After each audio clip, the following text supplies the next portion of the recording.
കാശുകുട്ട ഉറങ്ങാറായില്ലേ? ഉറങ്ങാം നമുക്ക്. കഥ കാശുകൊണ്ട് പറഞ്ഞാണല്ലോ.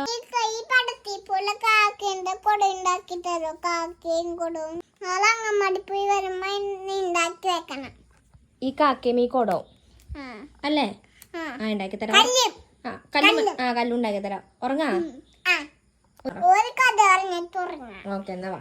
എന്നാ പിന്നെ കാച്ചിക്കൊണ്ട് ഉറങ്ങിയിട്ട് നമുക്ക് കാക്കേനെയും കിളീനെയും കാക്കേനെയും കൊണ്ട് ഉണ്ടാക്കാന്ന് വിചാരിച്ചു. അങ്ങനെ കഥയൊക്കെ പറഞ്ഞു കൊടുത്ത് കാച്ചിക്കൊണ്ട് ഉറക്കാൻ കെടുത്തിട്ട് ഇവൻ ഉറങ്ങിക്കഴിഞ്ഞ ശേഷം മാത്രമേ നമുക്ക് ക്ലേ എടുക്കാൻ പറ്റുള്ളൂ. അല്ലാത്ത പക്ഷം കാക്കയുടെ കാ പോലും നമുക്ക് ഉണ്ടാക്കാൻ പറ്റില്ല കേട്ടോ. കാച്ചിക്കൊണ്ട് ഇല്ലാത്ത സമയം നോക്കിയിട്ടാണ് നമ്മൾ ഈ ക്ലേ വെച്ച് കുഴച്ച് നമ്മൾ കാക്കേനെ ഉണ്ടാക്കാൻ പോകുന്നത്. അങ്ങനെ കാച്ചിക്കൊണ്ടിന് അച്ഛമ്മന്റെ വീട്ടിൽ പോയ സമയം നോക്കി ഒരു ദിവസം രാത്രി ഇരുന്ന് നമ്മുടെ കുടവും ക്ലീനൊക്കെ ഉണ്ടാക്കിക്കൊണ്ടിരിക്കാണ്ടോ. കാക്കക്ക് പെയിന്റ് അടിക്കാൻ കറുത്ത കളറിന് മതിയല്ലോ. നിങ്ങൾ ആരെങ്കിലും വെളുത്ത കാക്കേനെ ടിവിയിലെങ്കിലും കണ്ടിട്ടുണ്ടോ? എങ്കിലൊന്ന് കമന്റ് ചെയ്യണേ. അങ്ങനെ കാക്കയും കുടവും കല്ലും ഒക്കെ റെഡി ആക്കിയിട്ടുണ്ട്. കാച്ചിക്കൊണ്ട് പറഞ്ഞ പോലെ ചെയ്തു കൊടുത്തിട്ടുണ്ട്. അവൻ പെയിന്റ് അടിച്ചിട്ടോ. അപ്പൊ എങ്ങനെയുണ്ട്? ഇഷ്ടപ്പെട്ടോ എന്നൊന്ന് പറയണേ. ടാറ്റാ.